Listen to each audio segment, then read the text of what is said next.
Hello, and welcome to Cold Beers and Curveballs. I am your host, Chase, and I am with the illustrious Corey Stevens. Wow, thank you, illustrious. It's been like... My career is illustrious, just like Tim Tebow's career is illustrious, right? Right, and we're always fucking doing it live at the Walk-Off Sports headquarters? There you go. Is that what we're still calling it? We've called it that for a month or so now. Until we get evicted?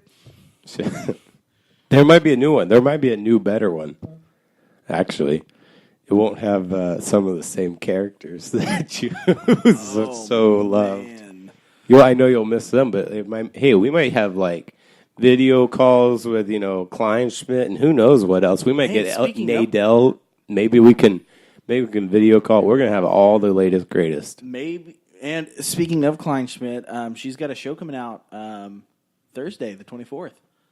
What is it called? On MLB Cut 4. It's something it's called Jessica's Gone Wild. I wish. No, it's Jessica's something about... I can't fucking remember. Let's talk about the important stuff. Why hasn't she been on the show again? This is an official call to Jessica Kleinschmidt to join our show again. Because I think Jessica... She may have a restraining order. I don't know. Shut up. Why have you been inappropriate with every person of importance in your life? Because it's not a restraining order versus me. Right? I don't know. All right. Today's episode 40. We have finally made it to that. To the number 40. We are round. 5 numbers behind the age of the greatest beer belly in sports. The sexiest beer belly in sports. It's not a beer belly. I just talked to you about that. It is a big, sexy belly. It is a clone belly. You don't say that Bartolo got that from just drinking some beer. Nah. No, he worked at that. He trained for that belly. Right. Yeah, no. He hasn't given a fuck about it since he was in Cleveland. They were giving him extra money to come in underweight, and he was like, I don't fucking care. No, he performs better like this. Yeah, I know. Dude, it's guys like him and Mark Burley. I mean, Mark Burley's always like, yeah, I don't do anything in the winter. I just eat. And he throws perfect Burley games. Being that fat. Mark Burley was a big old boy. Whatever. And when he pitched for You're Toronto, a big old boy. Last time I saw him, he was a big old boy. But back to the Jessica Kleinschmidt. It's Infinite Jess. It's going to be on MLB Cut 4, MLB.com. She's a really nice lady, a lot of fun.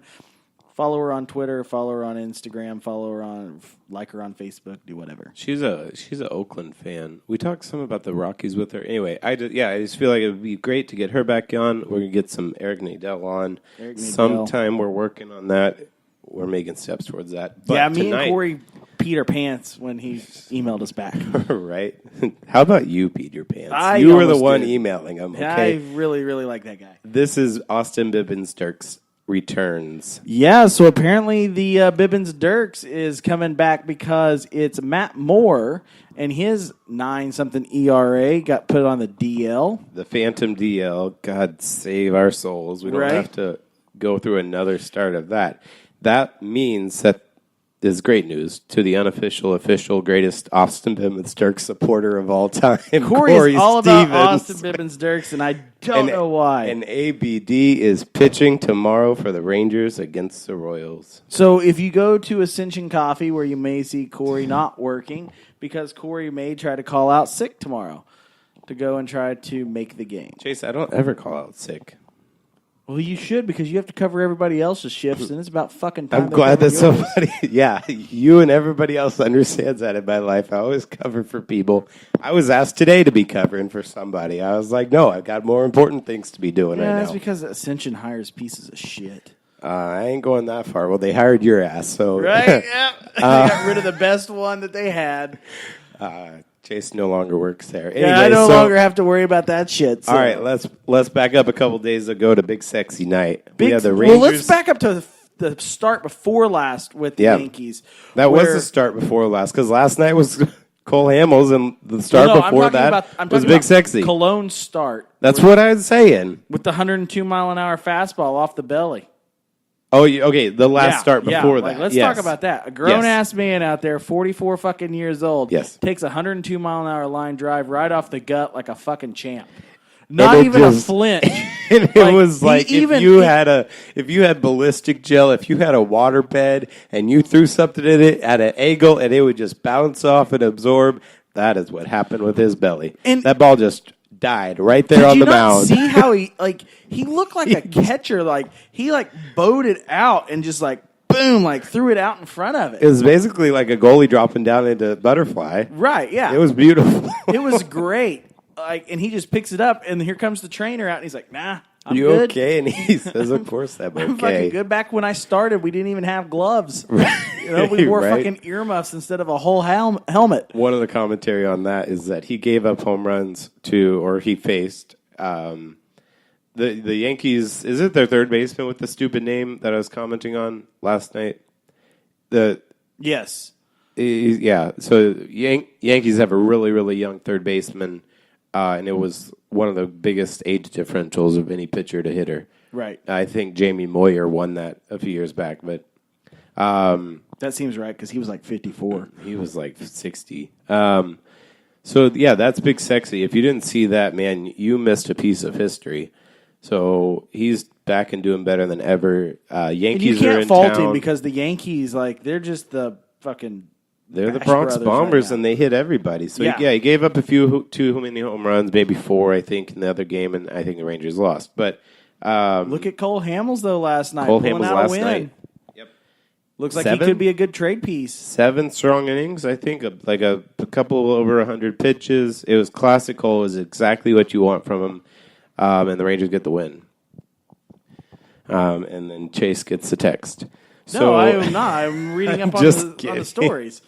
It's just classic Chase, But no, Matt Moore is on the DL, which is probably the best fucking news as far as DL Why can't he go on the stints. 60 or whatever? Why can't he just go on let's fucking release him? We're going to wait till next year or whatever. But yeah, he's been it's been terrible. And Beltre's on the 10-day again, right? Yes. And he took batting practice today. He is working through things. There's video clips of him throwing, looking like an old man. Man, here's the and we're gonna. And he was quoted and talking about how it's the same exact feeling. It's the same exact recovery timeline as the last one. This is just his life now, and he actually came around and mentioned how he might not. He knows that he might not be able to do third base again. He's coming around to his age. He's an incredible Iron Man, and he is finally coming around to the fact that maybe the best place for me is a DH. Well, and that's the thing is the hamstring injury like that. The one that I will always remember the most is King Griffey Jr. Right. I remember King Griffey Jr. rounding third, playing for the Reds. I believe he was in his second season with the Reds.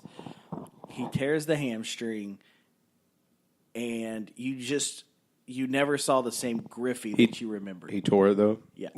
So maybe it was more severe than... I mean, right, Beltre's never... Hamstring, but Beltre's just got strained, and that's just your standard, wide receiver injury, a little strained hamstring, but whatever. He did it 20 days ago. And again, yeah, exactly. And he did it last year in spring training. It's one of those. That injury is one of those injuries that for some reason plague people when they do. It's not going to go away. And third baseman is a grind. And even Gallo was talking about how he doesn't love it there. He doesn't like the grind. Gallo's sitting over in left field. He played third baseman. He played third base basically all of last year, but right. And people thought, that's going to be a good spot. Right. But and the staff and Gallo are both basically on the same page of, third baseman's really not the best anymore for him. Right. So he's left field right now. Guzman's at first. We've got Kiner Falefa filling in third base. Yes. Looked really good. And actually his fielding his fielding metrics and stats look as good as Beltre. Right. But he's you have a a top small 5 sample space. Yes, but he's top 5, in the MLB.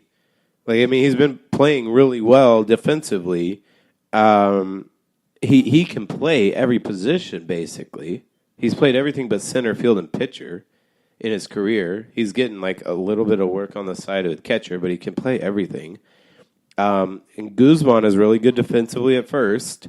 He's got even greater length and reach and equal, speed to grab everything as Gallo does. Right. Guzman's an excellent first baseman, and he hit a home run last night. He hit a home run the other day. He hit a home run opposite field yesterday. I think he's at 4 on the year, and this is what I made a comment to you last night, is that the write-up on Ronald Guzman is he's good defensively and he can hit for average, but he's never shown a power stroke, and that's something that you generally want to see from a first baseman. So 4 home runs is equal to the amount that Tim Tebow has. I mean, like, it's not 0. Right. So it's not 1. We're not looking at, like, man, does it look like this guy has a power stroke? It looks like there might be something there.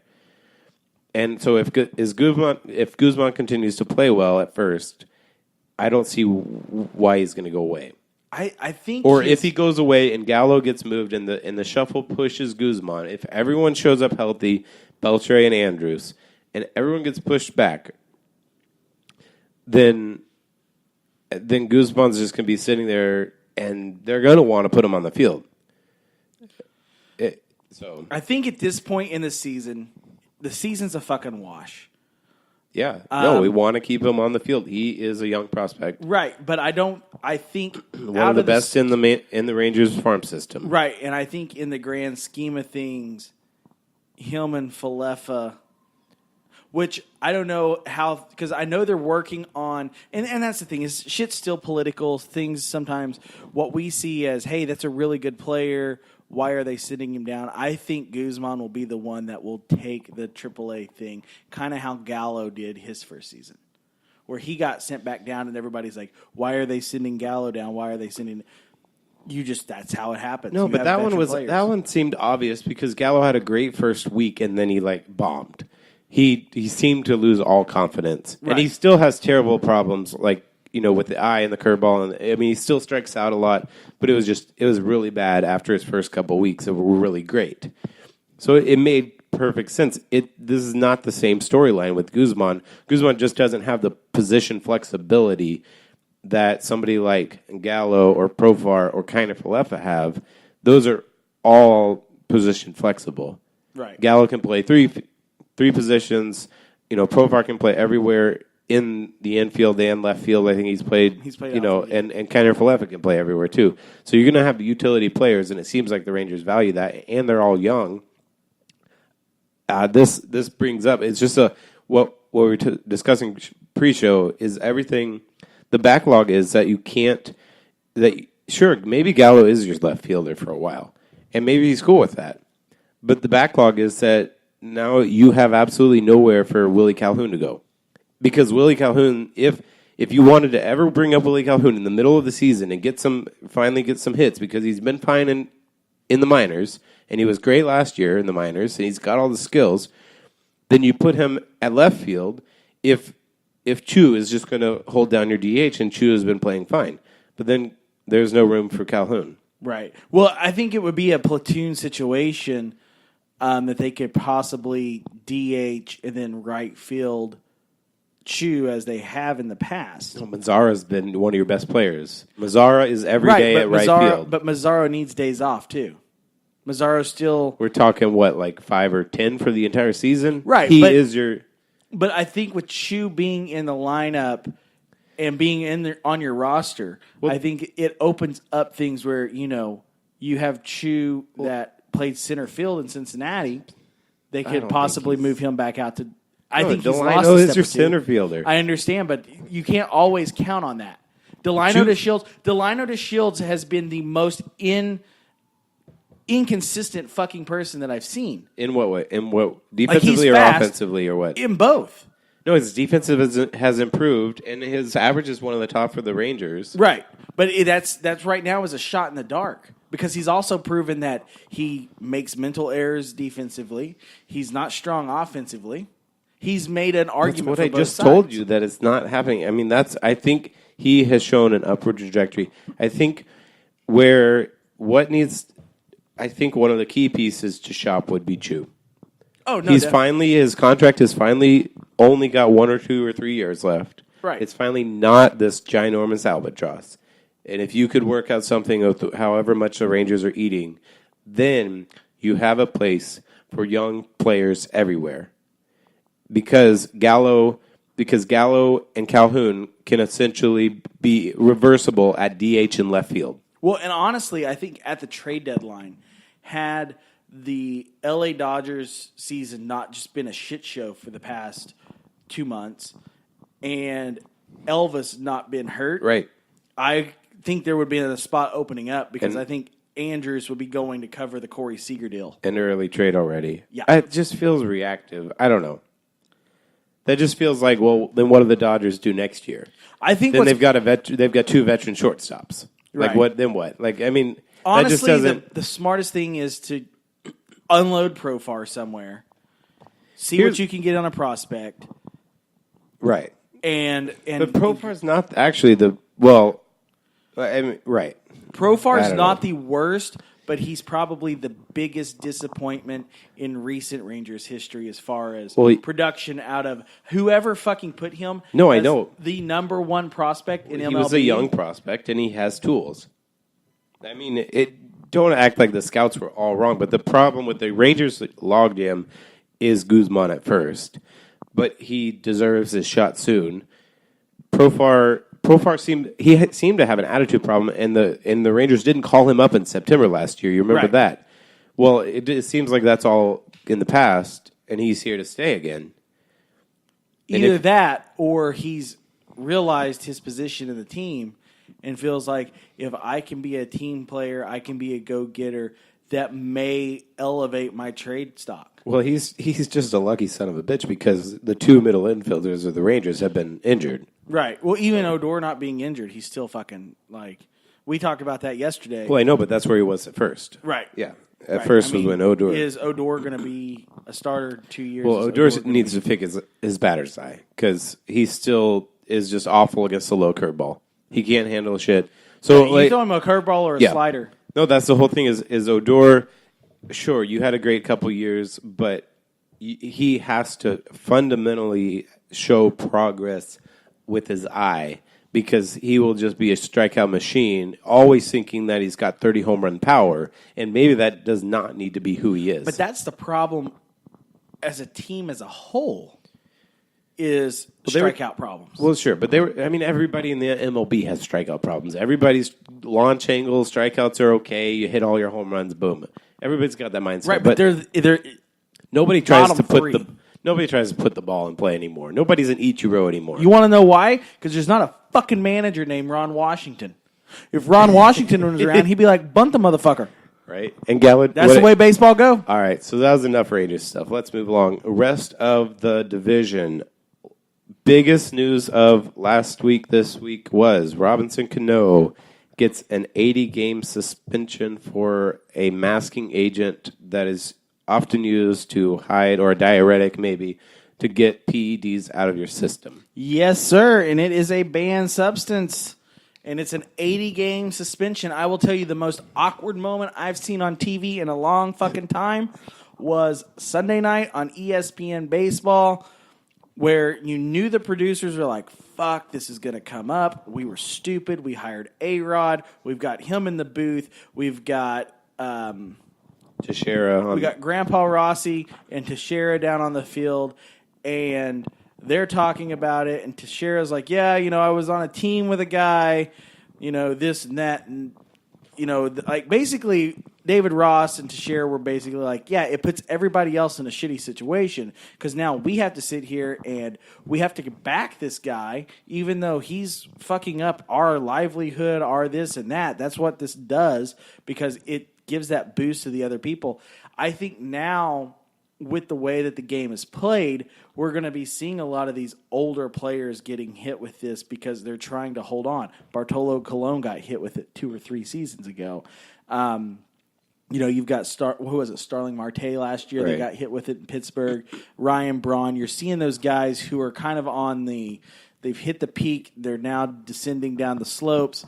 And Teixeira said he's not surprised by Robinson Cano. Right. I mean, he's a big dude, and he got paid because he showed a little power at second base. Right. With the Yankees. That's a pretty good. It's a pretty good, formula for getting a big free agent contract. Well, he's used over to with. Be Yeah, he used to be until 2018. Cano is 35. Yeah. So not a young buck anymore, and 35-year-old second basemen aren't. Right, he's one of your classic cases. Big guy with power. Well, now you're on your mid-30s. Where did it all go? Right. And you got to do something about it. Right. So he's out 80 games, but the look... And the Mariners keep on trucking. Yeah. Because that's what we're getting at, is that the AL West is still competitive at the top. Is it Haniger? Haniger. What? Hannigan? The Haniger sounds right. What about it? I mean, he's just cranking home runs out left and right. Oh, Mitch Haniger? Yeah. Is that the guy? Yeah. Is he Mitch Haniger, Mariners? Yeah. Yeah, he's one of their outfielders. Yeah. Oh, and he's on day-to-day after pitch hits his wrist. Yeah. Yeah. 19 that's out. one of the things, like... That was yesterday. Yeah. And they've got a few injury problems that they're having. Well, they have a lot of injury problems. And last year they had a ton. And we actually alluded to it in the spring training episodes. The Mariners were already putting people on DL. And D. Gordon just twisted his foot or broke his toe or something. He's on the 10-day DL. I think it's a longer thing. I think he broke something. A broken toe, though, you can play on that in 10 days. Well, yeah, but he was a classic. He was who the Mariners wanted to put at second to replace Cano. Right. Anyway, the Mariners are still playing well, but you have to wonder. He fractured toe. Yeah, maybe since they're doing D. so Gordon good. relies on his speed, and now you got a broken foot. That's right. kind of problematic. We now that we have an insider for the Mariners. Oh yeah, Crystal Kruziak go. She they called up Ryan Cook. What are we gonna get from our source? She's got Ryan Cook. Cool story. Relief pitcher in the bullpen. He can give us the info. Nice. Maybe with his new illustrious contract, he can fly us out there and we can eat grasshoppers. I want to fly out there. All right, so the rest of the AL West would be the Angels and Astros, and the Mariners. They're all within about 2 games, right? Yeah, it's about 3.5 games that's separating out right now with the Astros up top, then the Mariners, then the Angels. Then you've got Oakland hanging around 5 games back, and then 5 or 6 miles of shit, and then you've got the Rangers. Tell us more about the All You Do Is Win Club. Oh, I will definitely tell you about that coming up right now. All I do is win, no matter what. Got money on my mind, I can never get enough. And every time I step up in the building, everybody hands go up. And they stay there. So yeah, the Houston Astros are pretty much just sitting around buying wins. That's basically all they're doing. They've got a 3-game winning streak, 8-2 on their last 10 games. They've got a run differential of plus 107. And the Rangers are one of the bottom 5 in run They diff. have a minus 61. Luckily, there's a team called the Baltimore Orioles who are around who have a minus 68. Yeah, well, I think the White Sox and the Reds might have even worse. But Kansas City has a minus 83. Yeah. Yeah. No, it's pretty ugly. Yeah. So, no, Houston right now, 32-18 is their win-loss. They've got a 640 percentage on that. But they do, this past week, there was an article written about their pitching staff. And that's the thing is you've got Charlie Morton, you've got Justin Verlander, and you've got Garrett Cole. And we haven't even mentioned Dallas Keuchel. And Dallas Keuchel was a stud last year. I mean, he's been a stud for years. Yeah, right. But it's like when you have those 3 guys that you're talking about, and now you're starting to talk about Dallas Keuchel. Right now, they had the best ERA in baseball history. The entire history of the fucking sport, they had the best ERA. Starter ERA? Best starter ERA. Or team? Best starter ERA. Their best pitching staff. Yeah. They're looking really good, lights out. It doesn't seem like at this point in the season or any point in the season, it doesn't seem like they're going to have that World Series hangover. No. So they're going to be definitely in the playoffs doing that. LA, they're actually 5 games back behind Houston right now, 26-22. Yeah, right. Seattle, though, being able, they've got a Angels lost game winning streak. Angels lost their last game, and they're 4-6, 3-7, 3-7 in their last 10. So the Angels actually are trending down a little bit, but they're the 2 main storylines for the Angels, Mike Trout and Shohei Ohtani. They are as good as advertised. Right. You know, the standard for Mike Trout is literally Hall of Fame standard, one of the best players ever, and he is performing that at that level. And Ohtani continues to pitch well and hit well. I'm going to tell you what, if you can get like a Friday, Saturday, Sunday series with LA in your city with the Angels, and if you just get lucky on Friday night, Ohtani's pitching, that Sunday he's going to DH. There you go. You might as well just buy a fucking whole season or a series pass. True story. To go and watch, because you're going to have Mike Trout all 3 days. You're going to see the legend that is Albert Pujols, no matter how much you hate him, no matter how much he's played for the 2 teams that I wouldn't piss on on any idea of them if they were on fire, except for maybe Mike Trout. Like, I would help out. Or Danny Glover, because he was the coach for the Angels in the Outfield. But those 2 teams, like, I fucking hate, but I respect Albert Pujols. Right. Like, I think Albert Pujols is great. You've got Ian Kinsler, who's finally back. He was leadoff. They're having some pitching issues, not being able to close out the game. But they've kind of fixed that. It looks like it's getting better for them. Oakland, though, surprisingly able to hang around for 6 games back, which isn't bad for what Oakland has. A lot of people didn't think they were going to contest. But honestly, if you're wanting to watch a good race right now, and that is the AL East, the top 2, Boston Red Sox, New York Yankees, these 2 lineups and rosters that both of these teams have, I think are going to... They're both loaded. Yeah, they're both loaded to the max on offense and they're both, power.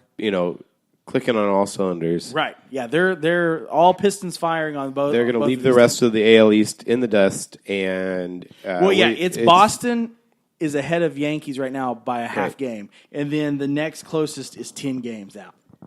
Right, and that's Toronto. And we're talking here in the middle end of May. Sorry, and looking at. This is going to be a good race for the entire year. Yeah, unless and actually it probably doesn't matter because either one of those teams are going to get the wild card.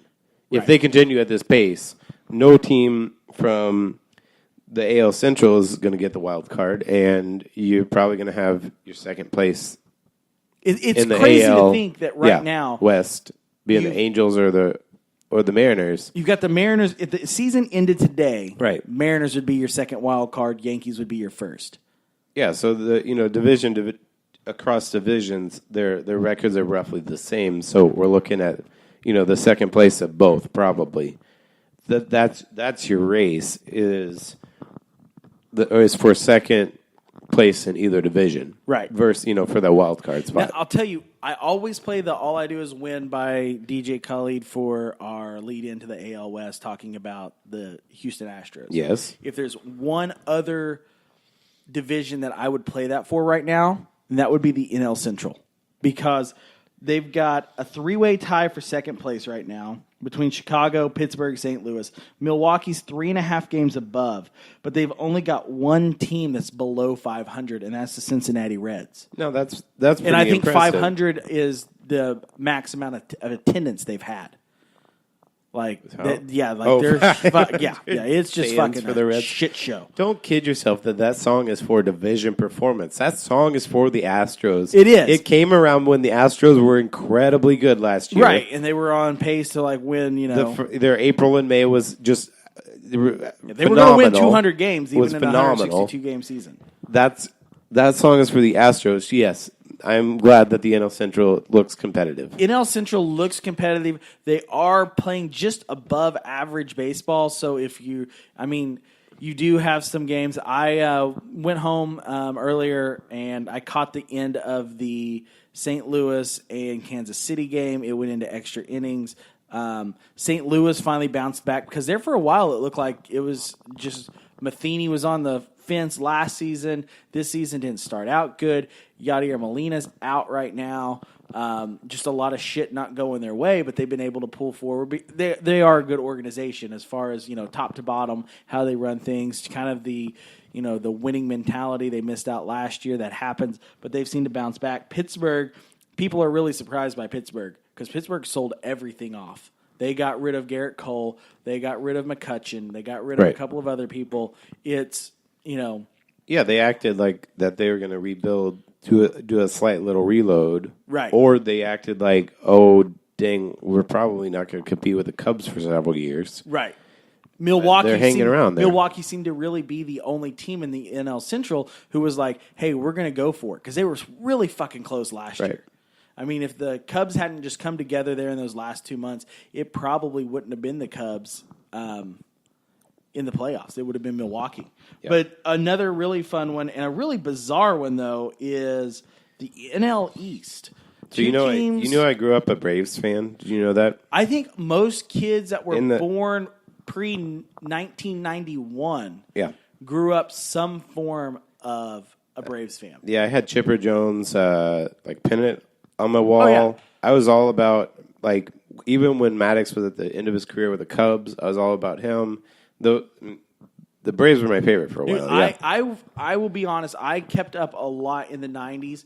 I was a Mariners kid because of Griffey, A-Rod, Jay Buhner, Randy Johnson. Jay Buhner was fucking amazing. No, Randy Johnson is fucking amazing. Randy Johnson. You had Tino and Edgar Martinez. I mean, just a loaded fucking team that I felt so bad for that they just never could pull it out. And then you had the 90s Braves, Glavine, Smoltz, Maddox, you had Andrew Jones, you had Big Cat, Andres Galarraga, you had Javier Lopez, you had Chipper Jones.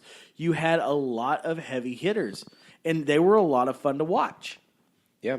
They, World Series multiple times. Yeah.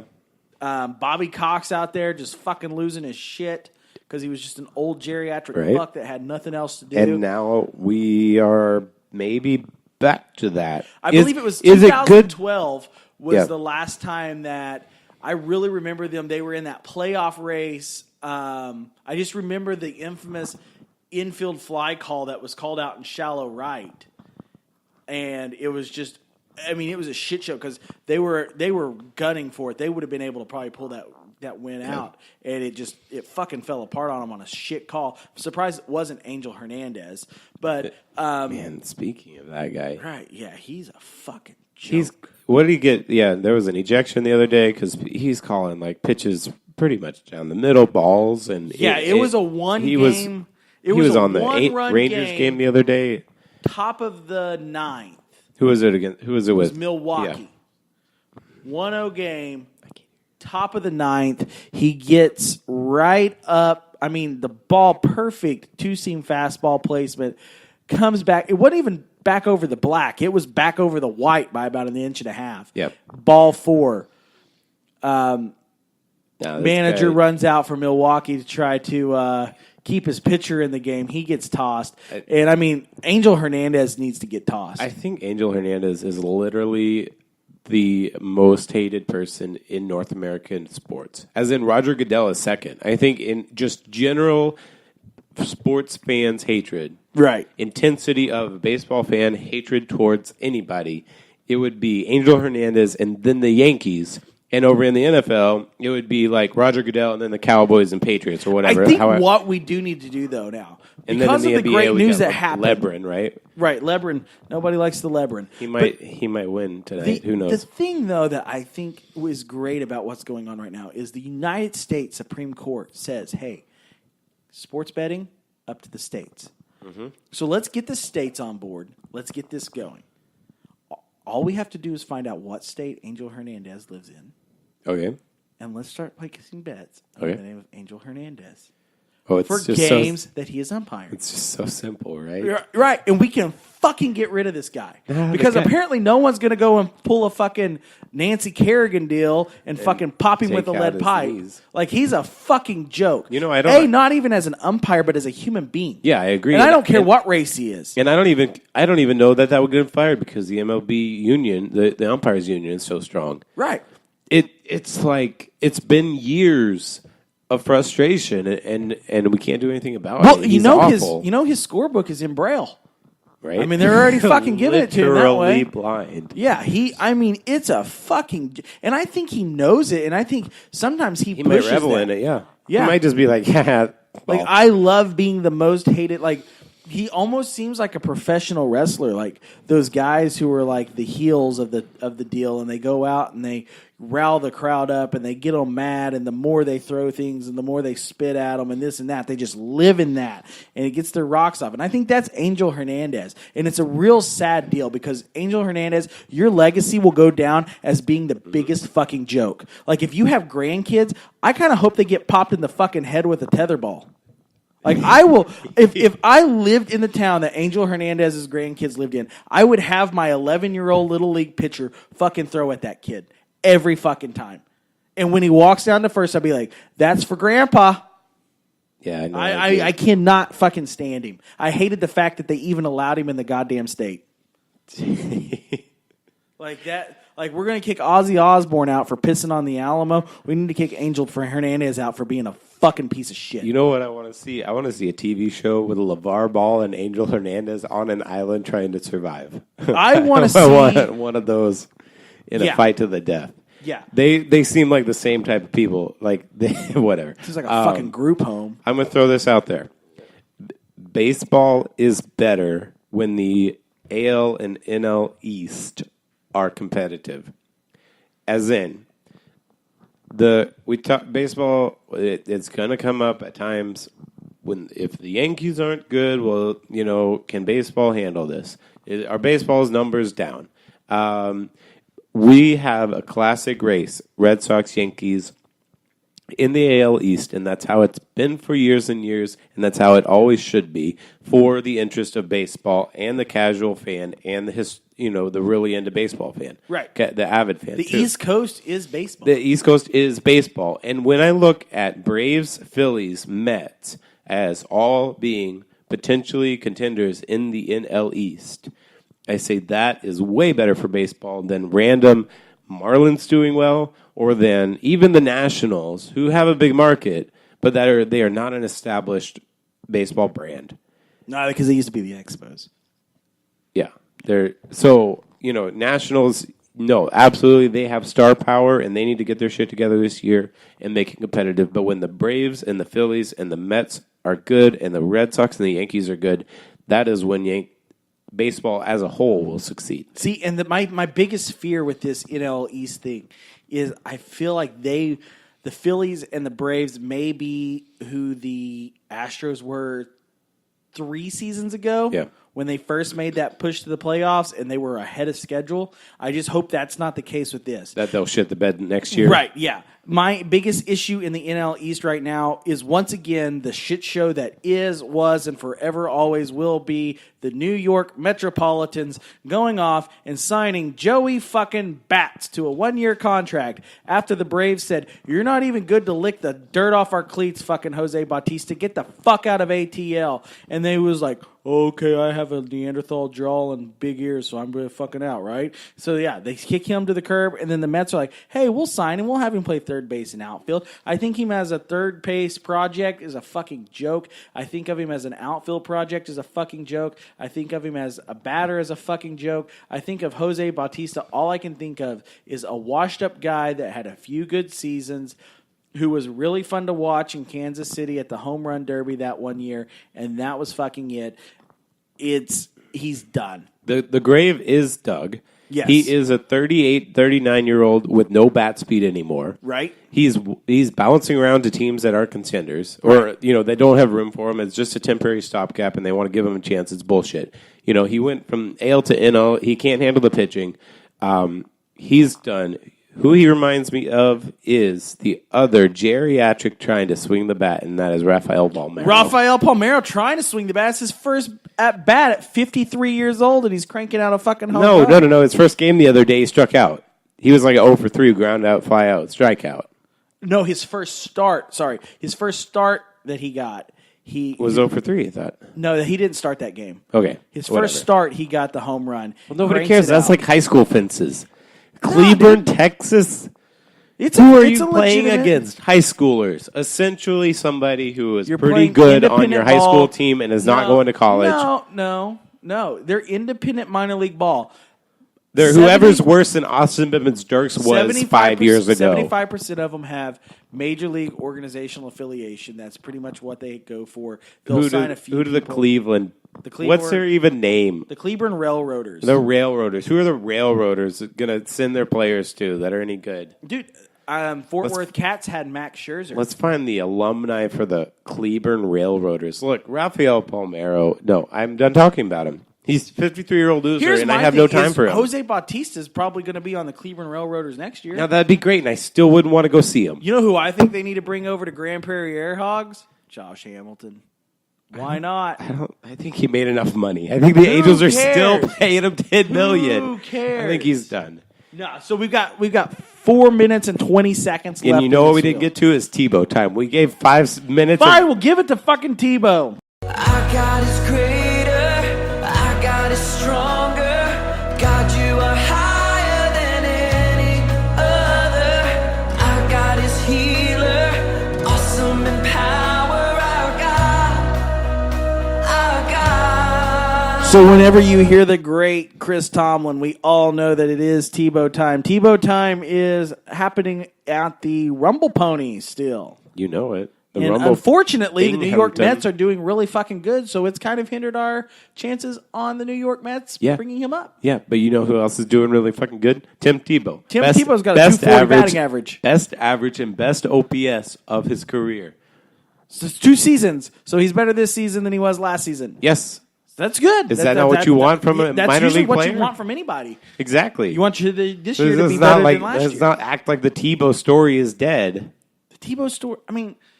He's not out there like having autistic kids like, losing their shit like he did last year. There's no viral videos, Corey. There's just stats. Right. The news has worn off, but he is still playing well. And if we're going to give airtime to shits like Rafael Palmeiro, then I want to give airtime to Tim Tebow. Rafael Palmeiro is a great person because he went through the steroid thing. He was a spokesperson for Viagra, and now look at him coming back with the Railroaders, trying to make a fucking name for himself again. I don't give 2 shits about this guy. I don't know what your problem with Palmeiro is. I'll tell you fine. another person. He was fine in 1999 with the Texas Rangers, So, and that's when my dad loved him, along with Rusty Greer. Okay? Oh, good old Lloyd Stevens going to bring in some baseball historian Lloyd Stevens on the next episode. We could have a little more of that on our show. Right. I don't know where we're going to find the time. 240, 4 home runs or something like that? Yeah. Yeah. And the best OPS, like 750 OPS. Right, yeah. He's just 30-something years old in a minor leaguer. That's the fucking problem. He's getting there. But you know who's already there, though? Who's already there? Fucking Mike Trout. Mike Trout's already in the Hall of Fame is what we're going to be talking about. Mike Trout is better than Babe Ruth. How old is Mike Trout? Mike Trout's like 20... 27? 26, something like that. Who knows? Mike Trout has already, at the end of this year, he will have stats better than Vladimir Guerrero, who just got into the Hall of Fame. He is having one of the best, Babe Ruth-esque years. We're talking 12 WAR, wins above replacement. He is having one of the best years in history. Mookie Betts is also having a good year. Mike Trout might literally have the best season for WAR ever this year. So pay the fuck attention. Yes.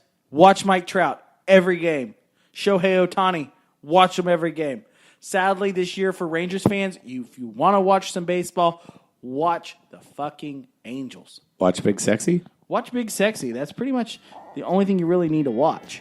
And go watch ABD tomorrow. Yes, for sure. And check us out, Cold Beers and Curveballs, Instagram, Facebook, CB&CB Podcast on Twitter. Check us out. We'll be there. A lot of content. Like, subscribe, comment.